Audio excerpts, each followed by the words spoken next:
Dengan adanya struktur baru, saya membutuhkan 2.544 staf. Hanya untuk gaji dan tunjangan itu membutuhkan lebih dari 1 triliun. Ini kementerian, kalau perusahaan ini bangkrut ini. Karena yang dikerjakannya 30 miliar lebih, biaya untuk mengerjakan 30 miliar itu 48 miliar. Kekuatan personil saya yang ada sekarang 100 berapa? 188 staf, Pak. Dengan adanya struktur baru, saya membutuhkan 2.544 staf. 2.544 staf. Dari 2.544 staf ini, hanya dari dukungan gajinya berapa kita? Yang 188 ini untuk belanja pegawai 14 miliar, Pak. Kalau saya punya staf 2.544, maka hanya untuk gaji dan tunjangan itu membutuhkan lebih dari 1 triliun. 1,2 triliun. Itu untuk gaji dan tunjangan staf. Belum untuk program atau biaya pembangunan. Saya mau membumikan hak asasi manusia di seantero Nusantara. Karena itulah saya targetkan 83.000 kelompok dan saya sudah bentuk tim saya di lapangan 1.007 tim. Satu kelompok atau satu wilayah saja kita kasih 100 juta, maka 8 triliun 300, Pak. Itu untuk sosialisasi di masyarakat lokal dan basis bawah. 8 triliun 300. Untuk mencapai 20 triliun, saya punya lebih dari 200 program yang tidak perlu saya sebut. Kalau Bapak pimpinan berkenan, saya bisa bikin lebih dari 1.000 program. Ini kementerian, kalau perusahaan ini bangkrut ini. Karena yang dikerjakannya 30 miliar lebih, biaya untuk mengerjakan 30 miliar itu 48 miliar. Ini kalau kementerian ini bangkrut ini. Udah bangkrut. Pilot ini udah bisa masuk ke pengadilan pilot, ya kan? Pilot ini. Belum lagi KKP bicara tentang kanwil macam-macam, ya kan? Ini bangkrut, ini baca aja nih. Pemajuan penegakan HAM 35 miliar. Dukungan manajemennya 48 miliar. Jadi dia mengerjakan 35 miliar, biayanya 48 miliar. Nah, ini bangkrut. Jadi ini klarifikasinya bangkrut. Dan ini menjadi prioritas Komisi 13 untuk segera bicara dari antara kementerian ini dengan kita bicara, kalau enggak ini bangkrut ini. Jangankan HAM. Mereka sendiri ini sudah melanggar HAM terhadap dirinya sendiri. Bagaimana mau mengurus HAM orang lain sementara mereka ini melanggar HAM? Iya kan? Melanggar HAM mereka gitu loh. Jadi ini perlu kita perbaiki. Bukan kita ini bicara uang untuk program, bukan bicara uang untuk fungsi, tapi yang realistis. Jadi jangan juga bikin kementerian, tapi sebenarnya kita nggak punya kemampuan. Nomenklatur itu ada aturannya, Pak, bukan kayak duit di kantongmu. Jadi pemerintahan berapa tahun? 40 Bahwa APBN dipakai oleh partai-partai yang ada menterinya. Sesuai dengan undang-undang, mereka adalah pengguna anggaran. You know? I know. Ya. Tapi Anda nggak nyambung. Pengguna anggaran sebagai anggota partai. Anda itu nggak nyambung. Kabinet berhak kapan saja dia bisa gunakan untuk kepentingan. Nggak bisa, Pak. Nomenklatur anggaran ada. Paham nggak APBN? Siapa pengguna presiden? Loh, Enggak. penggunaan anggaran nomenklatur itu ada aturannya, Pak, bukan kayak duit di kantongmu. Jadi pemerintahan berapa tahun? Saya pegawai negeri 18 tahun di Kementerian Tenaga. Bisa nggak ada ambil uang yang ada di bank? Artinya Kalau di tempatmu mungkin bisa. Kalau di tempat lain penggunaan anggaran ada proses, paham nggak? Ada audit, ada inspektorat. Tahu kewenangan kementerian. Kalau emang Risma bisa diperintah Jokowi, Bisa dong. Presiden, Kan kepala pemerintah. kepala tapi pemerintahan. kan dia yang tanda tangan pengguna anggarannya. Loh, KPA-nya Anda tahu nggak kemarin prosesnya? Penyaluran sembako ya non BLT itu oleh Badan Pangan Nasional langsung dibawa kendali Presiden. Anda tahu? Badan Pangan Nasional siapa kepalanya? PA-nya siapa? Hubungannya Ya, apa makanya. dulu nih? Jadi kita Jadi, relevan. Kan Jadi Anda itu begini, nanya jangan apa keluar sih? dari- Kalau semua menyalahkan kepada Pak Jokowi itu tidak benar, bahwa Ini sedang ngomong ada apa sih 15 Anda ini? menteri, ada 15 menteri. Hubungannya apa? Kader 01 dan 03. Hubungannya apa? Anda mau bilang mereka korupsi menggunakan Excessive- APBN? Gini ya, excessive Enggak, power. selesaikan dulu pertanyaan Anda. Power. Yang Apakah Anda menuduh Ya. bahwa menteri-menteri itu menggunakan APBN untuk pemilu? Berpotensi. Loh. Berpotensi. Berpotensi. Ya kalau gitu kita angket, Pak. Potensial. Ya kita angket. potensial. Ya, dan ukur juga menteri-menteri dari partai yang lain. Tapi itu bukan topik yang kita bahas. Iya, bukan protokol. Anda minum kopi dulu lah. Kurang ngopi Anda. Iya, jadi iya. Oh, tapi begini, saya mau luruskan juga. Kalau menang kalah dalam debat itu ukurannya adalah keras-kerasan suara dan banyak-banyakan ngomong, keliru juga sih. Karena kita harus fokus pada substansinya apa. Jadi harus relevan sebenarnya semua. Copot Menteri HAM. Saya pribadi tidak setuju sebagai salah seorang pembayar pajak. Jangan pakai uang rakyat untuk membiayai menteri dengan kualitas seperti itu. Tidak boleh begal ditembak langsung di tempat. Kata-kata tembak langsung di tempat bertentangan secara prinsipil dengan hak asasi manusia. Tapi bagaimana dengan korban, Pak? Jadi, kan saya bilang tidak boleh. Hidupnya dirampas juga Pak kalau Ya, tidak boleh, kan saya bilang tidak boleh. Tapi ada beberapa masyarakat yang mengiyakan wacana ini. Ya, ada yang masyarakat yang mengiyakan itu masyarakat yang tidak mengerti tentang hak asasi manusia. Negara tidak boleh merampas. Siapa bukan negara? Siapapun tidak boleh merampas hak hidup seorang warga negara tanpa melalui proses dan prosedur hukum yang berlaku dalam sebuah negara. Itu prinsip. Halo Bapak Presiden Republik Indonesia yang terhormat. Tolong segera itu tutup Kementerian HAM, Hak Asasi Manusia. Nggak guna itu, nggak guna.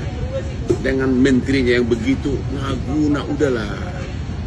Mendingan uang pajak yang kami bayar itu dipergunakan untuk kesejahteraan rakyat.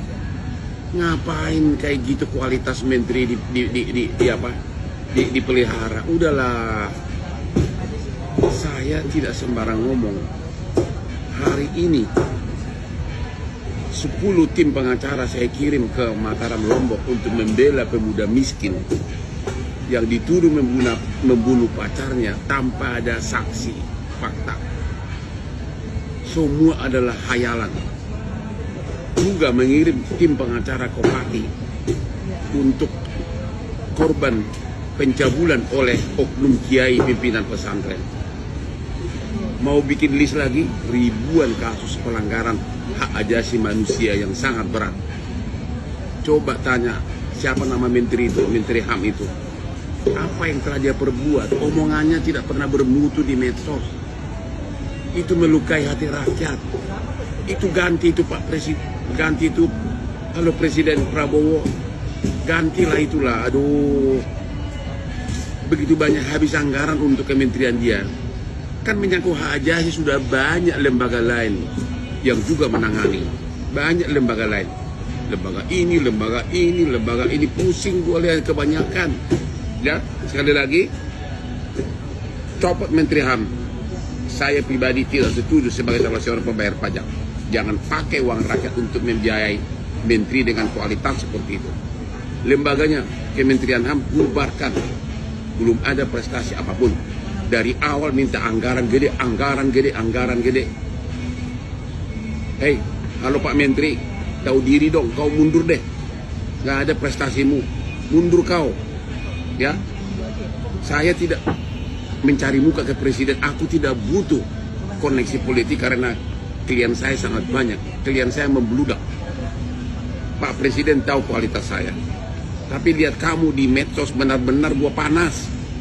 Hei Menteri HAM, mundur kau. Tidak boleh begal ditembak langsung di tempat. Siapa yang tidak kenal Menteri Ganteng ini?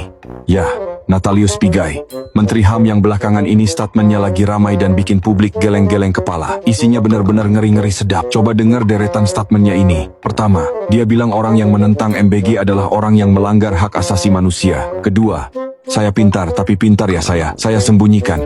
Ketiga, kami akan rebut Presiden Dewan HAM PBB. Dan keempat, dia klaim dirinya udah ngerti HAM sejak umur 5 tahun. Bahkan semua yang diucapkan adalah tentang HAM. Nggak cuma itu, dia juga mengklaim dirinya tidak pernah ditegur Presiden Prabowo sejak dia menjabat sebagai Menteri HAM. Tapi, dari semua statement tadi, poin terakhir ini yang paling bikin publik geram. Natalius tegas menolak polisi tembak pelaku begal di tempat. Nah, ini yang bahaya. Ini bukan soal kriminalisasi biasa, tapi ini soal begal yang mengancam nyawa masyarakat di jalanan. Di saat warga ketakutan diperas dan dilukai, Menteri HAM malah sibuk melindungi hak pelaku begal dengan melarang tembak di tempat. Kalau aparat nggak boleh tegas, terus siapa yang mau jamin keselamatan warga? Copot Menteri HAM. Saya pribadi tidak setuju sebagai salah seorang pembayar pajak. Jangan pakai uang rakyat untuk membiayai menteri dengan kualitas seperti itu. Lembaganya Kementerian HAM bubarkan. Belum ada prestasi apapun. Dari awal minta anggaran gede. Hei, halo Pak Menteri, tahu diri dong, kau mundur deh. Nggak ada prestasimu, mundur kau. Ya, saya tidak mencari muka ke presiden. Aku tidak butuh koneksi politik karena klien saya sangat banyak. Klien saya membludak. Pak Presiden tahu kualitas saya. Tapi lihat kamu di medsos benar-benar gua panas. Hei Menteri HAM, mundur kau. Menteri HAM Pigai bilang Indonesia aman. Saya naik motor sendiri, nggak ada yang ganggu. Kalau sampai Bapak ada yang ganggu, itu artinya begal nyikat begal. Pak, begalnya takut begal Bapak karena dikira temennya, Pak.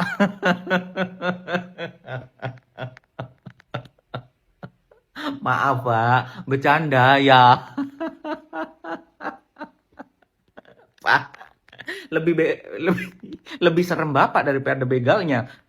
Minder tuh begal, mau sih. Aduh, serem nih, takut.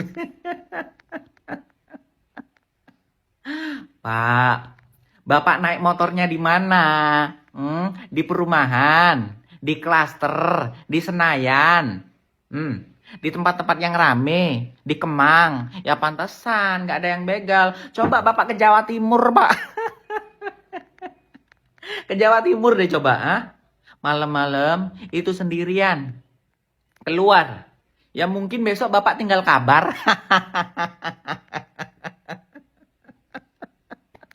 Teruskan ya komentarnya. Kalau Anda nggak setuju dengan ini semua, keluar aja ke negara lain. Oh nggak bisa. Dalam demokrasi bukan seperti itu. Sebenarnya sangat disayangkan sebagai seorang yang mengerti HAM. Sebagai orang yang mengerti HAM, kan harusnya juga paham bahwa kebebasan berpendapat itu juga bagian penting, bahkan penting sekali dalam demokrasi. Saya menyatakan bukan tidak setuju, tidak taat hukum. Tidak taat hukum. Ya, Baik. taat Jadi semua orang yang melakukan civil disobedience harus keluar dari negara ini, Pak. Hah? Apakah masyarakat Papua ya yang tidak setuju misalnya dengan model sekarang yang ada di Papua harus keluar dari Papua, dari Indonesia? Bukan pilihan di Lah, bukan. Tadi kan omongan Anda kalau Anda tidak setuju, keluarlah dari negara ini, bikin negara sendiri. Kita hasilkan. Loh, tidak percaya itu juga hak asasi, Pak. Pada proses hukum yang sudah ada. Tidak percaya juga hak asasi. Anda orang HAM gimana sih? Anda sudah Kan orang kalau tidak setuju boleh, Pak. Yang tidak boleh melanggar hukum. Tidak percaya itu hak asasi manusia. Anda itu mesin HAM tapi tidak paham. Bingung. Iya. Mari kita buat. Halo Pak Pigai, Menteri HAM. Sudah waktunya Anda mikir lagi. Apa Anda cocok jadi Menteri HAM? Gua kesal sama lo. Begitu banyak pelanggaran HAM di negeri ini, satu pun belum berhasil kau bela. Saat ribuan korban HAM dibela oleh Hotman 911, apa yang telah kau bela? Orang udah begal di mana-mana, kau bilang melanggar hak asasi. Coba bayangkan kalau keluargamu dibegal, putrimu dibegal. Kau itu bilang malah kalau begalnya ditembak itu melanggar hak asasi. Hati-hati lah kau ngomong ya. Saya ini pendukung berat Prabowo. Saya itu berusaha membantu Prabowo agar sukses. Tapi bukan berarti saya membantu pendapat-pendapat Anda yang konyol, ya. Halo Menteri HAM, mikir ulang untuk jadi menteri dong, oke? Oh, jadi pengacara deh. Siapa tahu bisa jadi asisten Hotman, oke? Nanti kemungkinan besar akan dapat Lamborghini sebagai pengacara.